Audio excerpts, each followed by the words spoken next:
ژمی د غره لمن واژغینه خیمه جونګړه د وربشو ډوډۍ له عزت او ابرو سره تر دې ډیر بهتره دي چې په ښکلیو قصري ماڼیو کې د وریښمینو په غالیو باندې بې عزته او بې ابرو ژوند کوي.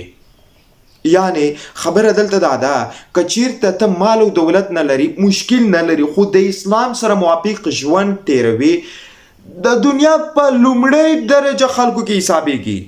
خبره دلته دا ده که چیرته ځینې خلک پیسې نه لري مال نه لري په عزت کې ژوند تیروي په وقار سره په عزت سره دغه خلک بریالي دي د ژوند په ټولو چارو کې. یعنی مال پیسې شتمني دا انسان ته عزت نه ورکوي. عزت ابرو وقار په اسلام کې دین کې دننه دی.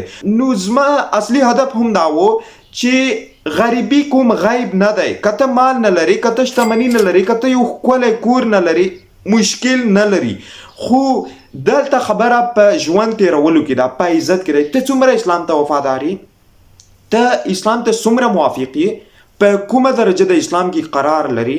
نو راځئ د اسلام سره چوکټ کې د دین سره په لین او چوکټ کې ژوند تیر کړو. دا د بریالیتوب تر ټولو لویه نښه ده.